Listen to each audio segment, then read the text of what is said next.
Hello, everyone.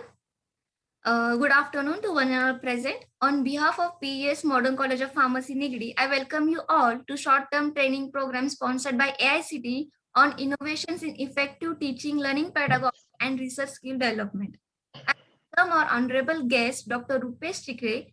He will be delivering a lecture on basis of research publication and the scope of impact factor. Dr. Chikhale has successfully completed his M.Pharm in 2008, followed by PhD in 2015. Presently, he is working as a research fellow at University College London School of Pharmacy, UK. Previously, he worked as a senior research associate at University of East Anglia School of Pharmacy, UK, research associate at Tata Memorial Centre in 2016, and lecturer at SKB College of Pharmacy, Nagpur University. He is highly organized, meticulous, and proactive drug discovery researchers with 10 plus years of experience in medicinal chemistry, chemical biology, computer-aided drug design, biophysics, and etc. Sir has published more than 10 research papers in international journal and one US patent on prostate cancer in 2020. Sir's other professional activities involves like he is a member of RSC, MGMS, and life member of PCI India. I kindly request you, sir, to deliver a session. You are a host now.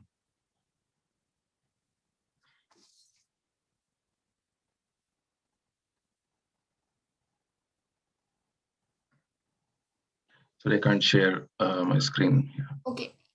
Give me a minute, sir. Visco, sir.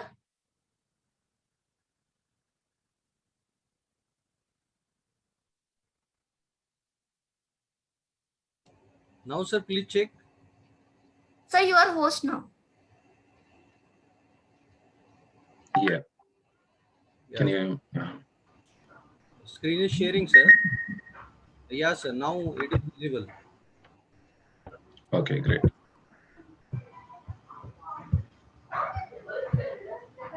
Yeah.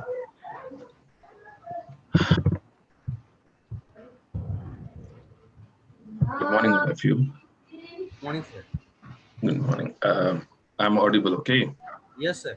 Yeah, great. So I welcome all of you for this AICT sponsored short-term training program, which is organized by the Modern College of Pharmacy, Pune, Maharashtra. Today, we are going to speak about basics of research publications and scope of impact factor. However, I will not focus now more on impact factor because the previous speaker has wonderfully explained impact factor and other things related to publications, but I will focus more on the fact of research publications. So this talk essentially is not only for science people, it's for everybody who is in literature, arts, commerce, social sciences, any professional stream. So this is more common to all of us. So I will start with what are the basics of what are the basics of research publication. So research, yeah. Okay. Sorry, there is some background disturbance in there. Okay, so first of all, the very first publication was made in or very first journal that was published was in 1665, and thereafter there has been a lot of publications, a lot of papers, and a lot of accounts in there. So Philosophical Transactions of Royal Society was the very first journal that is still alive and still publishing. And it is a wonderful journal to publish in. Robert Day in 1983 defined a scientific paper as a written published report prescribing the original research results. And further, there has been more elaborate definition of what is to be there in the research publications and so on. So this is like a history from where does the research publication started coming into. very question that a student would ask, that why we need to write a research paper, because these are the guys who come into this mill and they start getting churned, and at the end of the day the supervisors or the colleagues, they ask them to publish their work. So why is it necessary to have a research paper published? The first thing and the foremost thing is to remember what has been performed, what experiment has been performed. Now, you have performed an experiment, but it is difficult for me to understand. So that particular article or the research publication or any sort of publication, not only research publication, your thesis, your journal, they are also a sort of publication. So they are meant for others' understanding as well as your understanding, and to gain the perspective that, okay, why this research was performed. So it helps in maintaining the records, respective discipline of science, and it is very essential for progress of science in any society, in any field of study. So it helps in generating and intellectual property. It also helps in protecting the intellectual property and also gives you recognition and reputation. So mind well, a publication is not only just a piece of paper, but it is a reflection of what you have done, what you're doing, and what is the perspective. Okay, so there are different viewpoints on a particular research article. Everybody thinks it in a different way. So in academics, at least, what is it meant to the different people in academics? For example, PhD researcher, for him, publication is very important because he has been working on that thing like for 4 or 5 years. So it makes very empirical for him to have that thing published and uh, get it to its own name, because he has to submit his thesis. Now, certain institutions, universities, and supervisor or the groups or the research groups, they make it very much essential or in fact, a mandatory clause to submit their thesis. So that is another thing.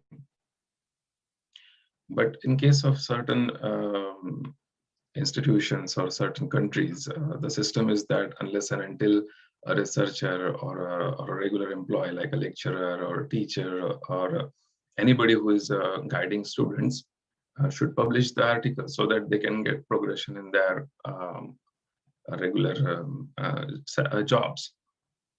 Also depends, in many countries it is observed that this also affect uh, their salaries or their promotions. So it depends on how, in which kind of system you are.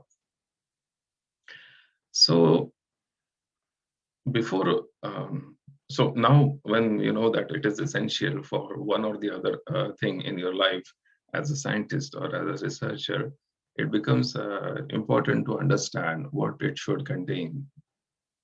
So before you start with your article or your any research publication or even a review article per se, then you should think about it, plan properly accordingly. You need to start. So first of all, in most of the sciences, the people know their audience because it's like all of them have a particular defined area. Within in pharmacy, we have well-defined areas like pharmaceutics, pharmaceutical chemistry, cognosy, oncology, and so on. And accordingly, we have a lot of journals that are very specific to that particular area. There are certain journals that are more broad in sense, and then they consider different kind of works from different pharmaceutical branches. So you need, but still you need to focus first that, okay, I am targeting this particular journal, and accordingly I'm going to place and put my data. I need to interpret my data and so on. So first thing is that you're writing it for some particular audience. They are expert in that. Okay, it's not a newspaper article that everybody is going to read, and it doesn't matter who understands or not. So journal articles are for very specific people. They understand what they're reading. Okay, so that is the thing to start with. Now your data, which is very important, and this is what the article is about. So it should be that you have interpreted your data in the best possible manner. If your interpretation gives a message that is like a different group of people may interpret it in different way, then there is something wrong.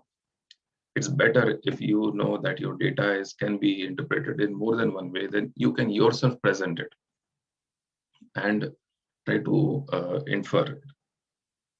Then we will see that there are a lot of things that you need to know beforehand you present your data. So just keep it simple, as clear as possible. Don't try to hype the things, or don't try to hide the things. That's the very simple message I want to convey while writing your article. Then let us see the structure of an article, how the article should be structured. So the structure is simple. A model that has been approved by J.M. Swells in 1993, which is called as a King model. And there has been some different and newer versions as well. But this is the very basic model, very important points he has tried to cover. If you see on the screen, there is this King model, the king from the chess boards. So the king has a different segments in its whole structure. The topmost is the title. Then comes the title, which we can say as the crown. Then comes as head, the abstract. Then the introduction, body, discussion, references. So this is a logical order. I think this is very commonly followed. But what we miss into this, that is what we are going to see in here. The title. So the title should be very clear and concise, but also it should give the audience a clear understanding that okay, what is they are going to see into this particular article. What happens that when you try to search for some literature, we use Google. So we put some keywords, and then what appears in front of you is different links. You open one link and you see and you read the title. If you read the title and if you don't get a clear message, you just pass. Okay, so you look into other links, other articles, other titles. So unless and until your title is clear and concise, it is not going to help you in making your audience clear, or you're gaining more audiences. So your title should be simple. It should explain what you're going to show in your article, or what the author can expect from the article. It should be accurate, unambiguous, and very specific, as we have been discussing. So the main purpose of the title and the abstract is to attract the reader to go into the main text. That is how it starts. So that is why most of the journals, almost every journal on their online index has the title, and then comes the abstract. There is a very good feature called as graphical abstract. Now, what abstract tells is important because it is a short summary of the article itself. Okay, so the abstract should contain what is there in the article, what problem you have tried to answer, what is the solution that you want to put in front, and what are the results that you got, and your conclusion or the implications. What answers did you find to the problems that you have formulated? Okay. Now I will also add into here that the graphical abstract should be attractive and more type of an explanation in a visual way. Several times when we perform literature survey, you get into a fatigue that, okay, yeah, next, next, next, next. But if you have a really nice graphical abstract, then it keeps the reader interested into the further of the article. So a graphical abstract is very important in today's days, because everything is online. Nobody goes to library. I don't think so anymore. People go to the library. Most of the libraries have become virtual, and with the pandemic season on, I think everything is virtual. So graphical abstracts help a lot. Some journals ask for structured abstract. I think that is a very good feature because it it helps you put things in a very short sentences, what you want to say about it, or what you are going to see in the rest of the article. So abstract is very important. So it should be the way of writing an abstract. What I would suggest ideally is to write at the end. When all of your article is completed, you are happy with your article, then you should think about what I have presented, what results are found, which are the important results, and then you should write the abstract. Never start with an abstract. It's impossible to start with the abstract. So that is all about the abstracts. And then there is a feature almost every journal asks for are the keywords. Now, keywords are very interesting. Why? Because keywords are now hunted by the algorithms or the softwares that tend tend to or the search engines. I would say the search engines are the hunters of these words. When you type something in Google for looking into uh, some journal website or a publication website, or just larger libraries like NCBI library, you put a keyword and those keywords are being searched throughout the literature. If your keyword doesn't make the hit into this algorithmic search, then it won't appear. So keywords are very important. Now, I have observed that a lot of researchers try to give very particular keywords. That's actually nice, but you have limitations to keywords. You can give maybe 5 to 7 keywords. So you should be very thoughtful about what kind of keywords you are mentioning in there. Okay, so they're very important during a literature survey. Now let us start with the article itself. So what should article be? Now, there are 2 types of articles broadly: review article and research article. So when you are talking about a review article, it's very specific about your problem and the method you are using and the results you found. A review article, on the other hand, has a different structure. But overall, the introduction part of any article is very important because it helps you to start with it, or it helps you to establish what you want to say. So the introduction in case of research article should be very concise. It shouldn't be like more than a page or more than 3 paragraphs. Long introductions doesn't make a lot of sense unless and until it belongs to a review article. So the introduction can be divided into establishing a territory. Your first paragraph should be what is the importance of the subject, then give some information about that subject, a current overview, what is going on in current science, what has been there in the current knowledge, and what you can see in that particular time or duration. For example, let us say let us take an example of corona pandemic or the COVID-19 pandemic. So what you observe is that there are thousands of articles, maybe millions, I don't know for sure. So when there are certain articles that comes to me for reviewing, and I see that people are writing so much thing about it. Now, most of the scientific audience knows most of the things, and people start giving the number of patients and the number of deaths. Well, try to understand that these figures are dynamic in nature. They're going to change daily, not daily, every second they change. So it shouldn't be like 1 million, 1,000, something, something. No, it should be like above millions, more than millions. So try to keep things like in the way it is changing. So you cannot, those figures will not means like mean anything after a few months, because They have changed. They have increased by many folds, or they have decreased, or they have stagnated. Well, that's the thing, that while you are writing introduction, the first paragraph, you have to establish a territory of what you are going to present. Then you have to explain or establish a niche.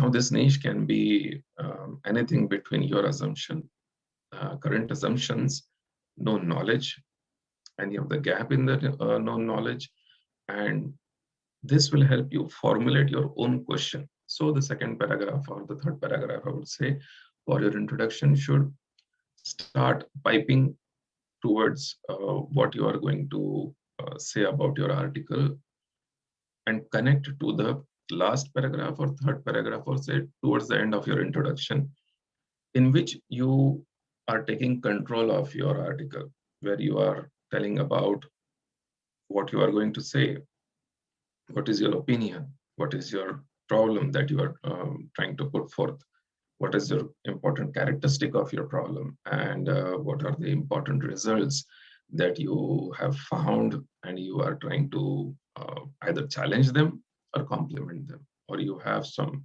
totally different idea.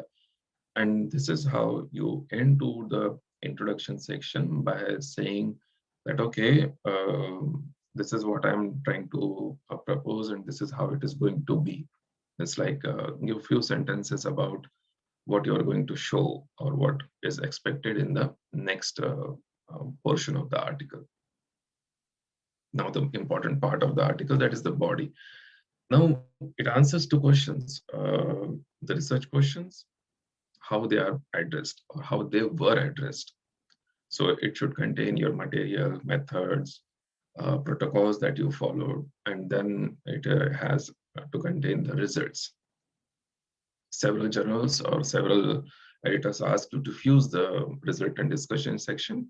I think it's a good idea because uh, many times in many type of studies, results and discussion, if we separate, then it tend to make things worse because you have to repeat the things. And if you don't repeat certain facts about your findings, then it becomes really confusing. So you can always fuse a result and discussion. That's definitely a good idea. So see, depending on the paper, this particular section of your article, the body section, will change. So in case of empirical paper, the method, material and data, where the material and data is used, methodologies are applied, results are obtained, you have to give things in very particular detail because it should help the reader to reproduce your experiment. If your experiments are not reproducible, then your whole article or your whole work is under question. So this is a really very important aspect, that when you give details about your experimental methods and material, they should be reproducible. They should be there when somebody wants to perform the same type of work or similar kind of work. Why? Because let us take an example. There is a master student. He want to perform some kind of reaction. So what is he going to do? He is going to look into the books, and then he's going to look into what are better methods or the newer methods to perform the same. So he's going to read through the article, and then he will try to arrange everything, his chemicals, instruments, and glasswares, and all the stuff. Now he is going to repeat the same experiment so that he finds his mojo that, okay, this experiment works like this. If your method, if your protocol doesn't help the student, then your article fails. Fails in the sense that you're not delivering. So this is how it should be, that when somebody is performing the same experiment with same amount of chemicals, same quality of things, keeping all the protocol as it is, he should be able to obtain those results that has been reported. Very important. Otherwise, the article fails. So now, when we talk about case study papers, now these are different things because there are a lot of variables, variety of variables. So case study papers are different. They may be theories. They may be only information, or they may be data collected from some patient samples. So I won't say that it is going to be reproducible always, but it should follow the trend. It should give you a trend, or at least it should give the idea for the future researchers or whoever is looking into how and what to expect from the results and what not to expect from that particular experiment. So this is very important in case of case study papers. When we say about methodology paper, now an ideal journal for methodology paper is protocols, nature protocols. It's a journal, very nice journal, and many protocols are in there in different field of science. You can follow that journal, it's amazing. So when you talk about these protocols, they have, I think I'm not very sure about it, but they are, most of them are invited articles, and some groups that have specialized in particular type of research. For example, let us say in chemistry, a particular type of reaction, that group has been working for a long time. Then they submit their protocols that, okay, this is the standard protocol. If you follow, you will get these results. So these methodology papers are very specialized, very specific to the audience, to particular kind of audience. So that's a different. In case of theoretical papers or theory, nowadays we don't see most of the theory papers, and there are very few journals, very important and seminal papers that come into these journals. So they are these articles. They try to establish a principle. Not necessarily that each of the principle or each of the concept comes comes into practice or is proved completely, but they are very essential because you are trying to put forth some concept. So it can be a concept, it can be a formula, it can be a theory, etc. A lot of things in there. So theory papers are completely different, and they can the most important aspect of a theory paper is the originality, because it is something that has never been published or not in common knowledge, even in the scientific community. So the body of a theoretical paper can vary according to what kind of theory is being presented. So they have a free hand in there. Now, the most important part of your article is the discussion. It can be discussion, result discussion, discussion conclusion, a simple conclusion, or conclusion can be separate from discussion. Depends on how you want to present your article. Now, remember, always remember this thing, and it is very essential for us to understand that discussion is the heart of your paper, because this is where you define your results, that okay, I found this and this is what it means, and so on. You try to prove your hypothesis, you try to defend your hypothesis. So discussion should be elaborate. It should explain each and every angle. For example, let us say, since I'm from a chemistry background, I would say, let us take an example of a chemistry or a pharmaceutical chemistry paper. The researcher has defined his problem in introduction, wrote everything in his material and method section, and so on. Now, the thing is that if he fails to explain what is his findings from all the results, then what is the logic of that particular paper? Nothing, right? But even if a simple work is done, not so lengthy, not so complicated, but if he successfully explains that even my simple experiments shows this or try to explain this, then I think that's a success. So discussion is very important. It should show the positive side of your results or your experiments. It should also explain the negative side of your experiments. It should also make comparisons with what has been published previously, what has been there in the literature previously, and what you are trying to present in there. Comparison is never bad, and it should be made, because otherwise, why did you perform the experiment, right? So if you are making some new molecule, but it is similar to some other molecule, then why your molecule is better than that one? Or what is benefit of your molecule? or did you fail to make a better molecule? Just tell whatever it is, because negative results are very important as well as the positive results. Because if you don't publish your negative results along with your positive results, or just your negative results, then it becomes difficult to follow or to find that, okay, a new researcher is trying the same thing, then he should not repeat what mistakes has been done or what already has been known and you have not reported it. So I think that helps a lot to the scientific community in the present and the future coming generation.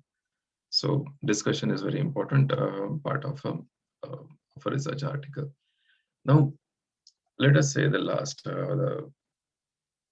section of the research article references. Previously, like when most of these softwares were not there, it was very important or very difficult or very tedious for us to maintain a proper referencing recordings and maintaining the references.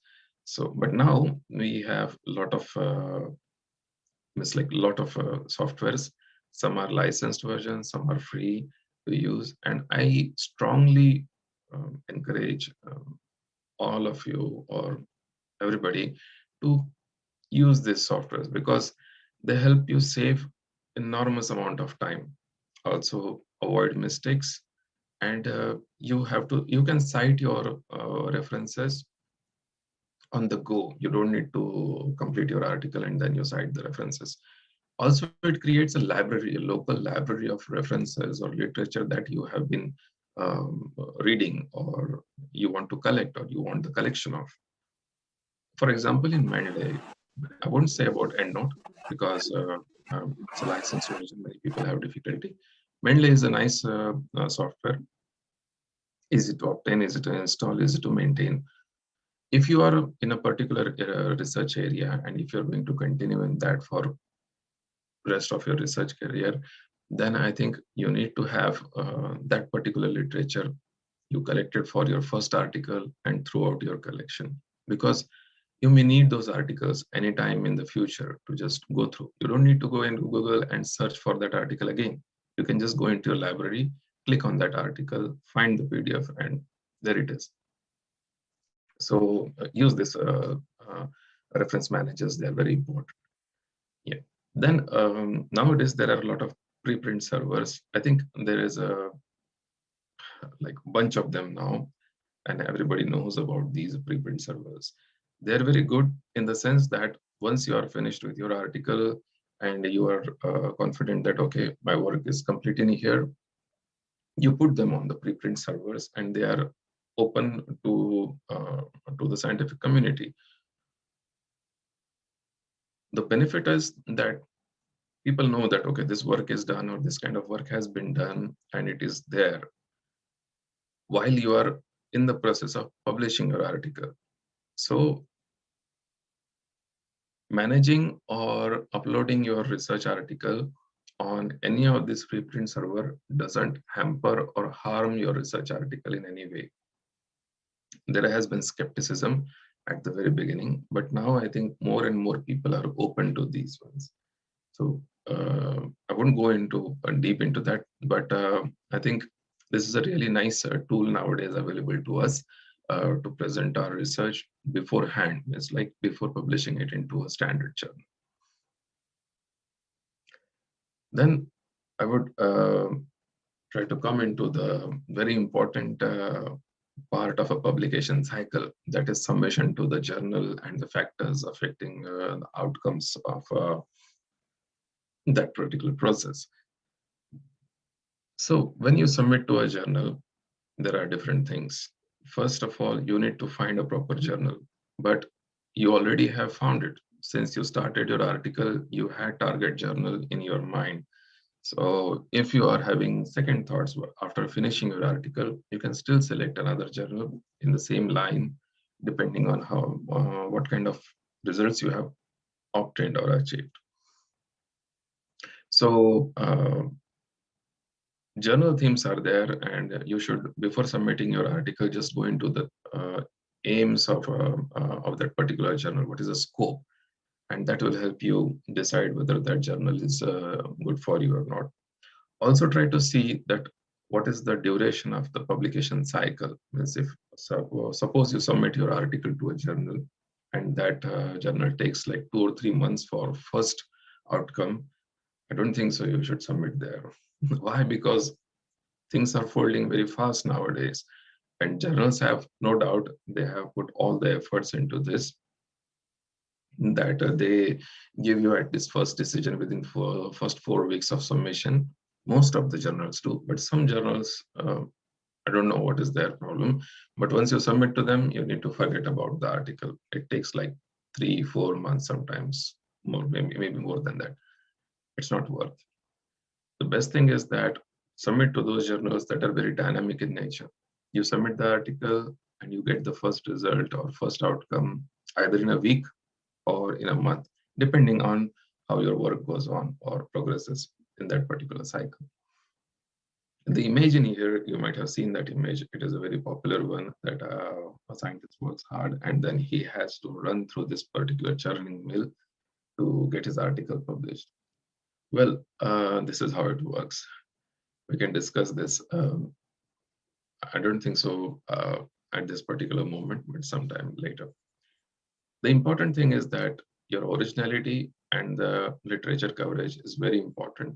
Your plagiarism is utmost of importance while you submit to any particular journal. If your work is under say 10 to 15% of plagiarism, then I don't think so any editor will have any problem with that. But if it is more than 15 to 23%, depending on the journals and the editor's opinion, your article will be rejected straightforward. So think about that before submitting. Then there are other things. I think most of the journals nowadays are less fussy about these points that I'm going to cover. That is about the way you are presenting your article, how you put a sequence of things in your article. There is now, let us say, less fuss around. Most of the journals are now taking on this open way of you just submit your article your way, and they will try to arrange if they are happy to, or they may suggest you something. So it depends on what kind of journals you are submitting. Now, I'm not reluctant on talking on this particular thing about impact factor, because the previous speaker has really given very good insight into the impact factor and other things like indexing. So I won't focus more on that.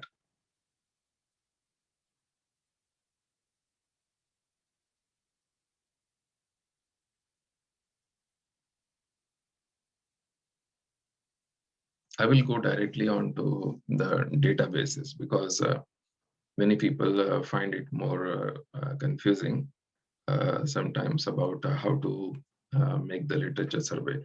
Now, what I'm trying to say here, or what I'm communicating, is for the newbies or those who are just coming into science, maybe master students or new PhD students, or those people, also for those people who have started guiding students, or who have started into their career as a new lecturer. And so while you are making a literature survey, what we do, we go into Google and try to search things. Well, that is one of the best way to do. But there are several engines. I think that if you are very focused about a certain or a particular topic, then you can go into there and look for the material that you are searching. Suppose you want to explore a topic, let us say a particular disease, for example, rather than let us say cancer. So if you want to look into cancer, then there is a lot of literature about cancer if you go directly on Google. Yeah, because it's a very general topic. It's for public and as well as the scientific community. If instead you go on PubMed and say cancer, then it will give you some relevance, some semblance of what you want out of it.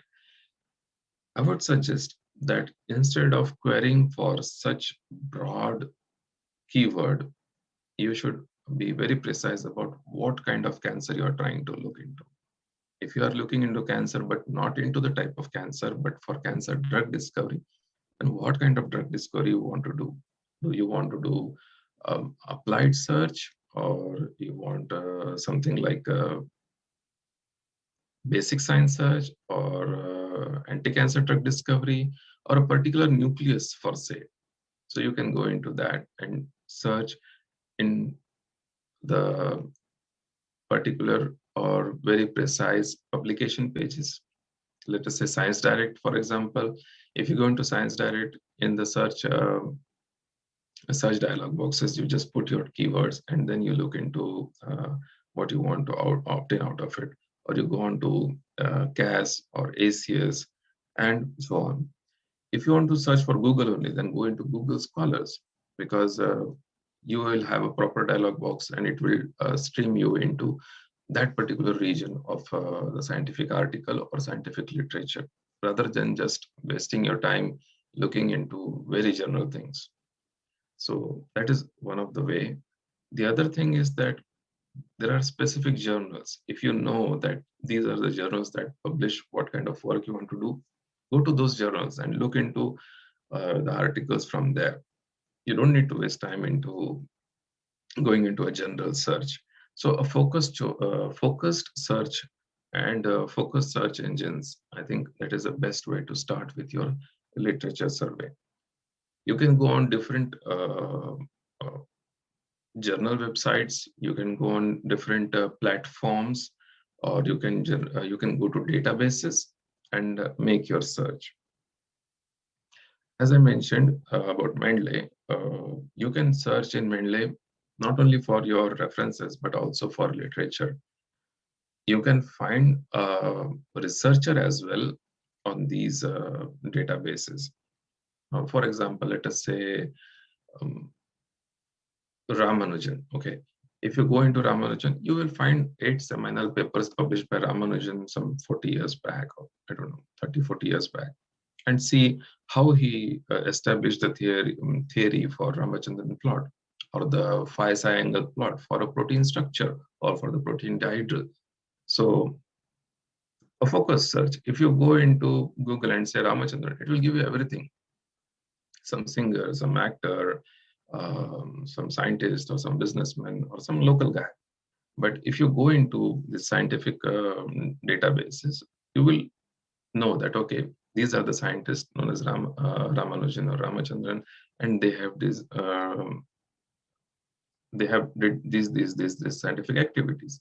So try to save your time by using the databases in a correct way. Okay, I think I will try to wind up with my communication with you with respect to research articles and how to structure the research articles.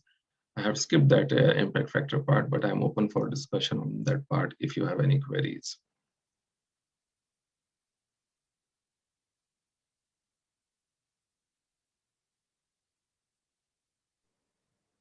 Sir, there is one question in chat box.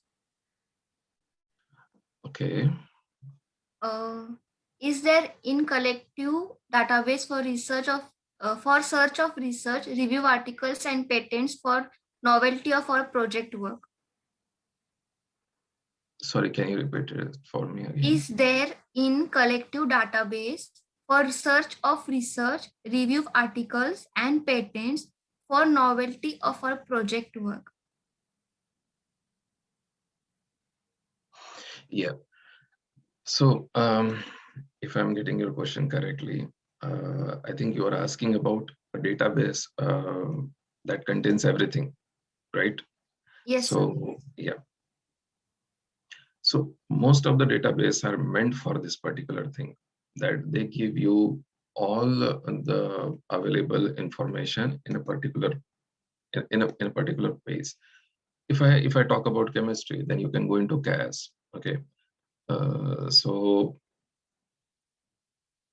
Or more general, I would say that if you go into PubMed and CBI PubMed, then it will have most of the things related to your query, and the search, whatever query you have searched, it saves for you. So you can't get lost. And the data is presented in most relevant form or yearly, depending on what kind of filters you use while searching for the material. It will also show your work that has been published if you ask for it. So most of the databases, they have really good filtering systems, and you can narrow down your search to particular things that you want to find out.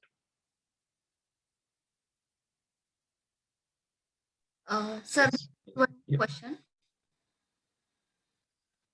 How we can know that journal impact factor is authentic or not? Yeah. So yeah, you have to look into, if you want to verify your journal, you have to go into the Web of Science, and there they have listed the journal, the journal details, and if you find your journal, the query journal, in Web of Science, then definitely it is an authentic journal. It also tells you about the impact factor for that journal for that particular year and the previous 5 years. So I think that is sufficient information for anybody to verify what kind of journal you are targeting. Okay, sir. Are there any questions from participants? Excuse me, sir. I have one query. Yes, please. Sir, how to increase the citation of our research paper? Can you guide me on? Okay, Because most of the very important question, I think. Well, there are the most important thing is your article itself. If your okay, yeah, article is very interesting, yeah, something really new, and it is yeah, published in a really very good journal, then definitely you will get more and more citations. But the most important thing is the relevance. If your yeah, article is relevant to a current problem, then it is possible that you will get more citations, whether it is in a very big journal or a comparatively smaller journal. Let us give me an example of the current scenario. yeah. If you see some review articles in the month of, say, March to May Hmm. 2020 on COVID-19, they have thousands of citations. Yes, Okay. yes. But when you go into that article, it's not much of information. Means like Hmm. 2-page article with very less information. But that information was relevant at that time. That information was not available at that time. And that's why it gained those citations. So the key is that to be in the right place at right time. Yes, sir. Very nicely explained, sir. Thank you very much, sir. Welcome. Yeah. Over to Shubda, ma'am. Yes, sir. Thank you so much, sir, for such a knowledgeable session. Uh, I hope the question and answer session has over. Okay. Like to highlight few points of the session. Uh, we learned about a research publication, the basic structure or the scientific structure of the scientific paper, which is known as King model, starting from title, abstract, introduction, body, discussion, and references. We learn about the each and every part of the publication, research paper, and review article.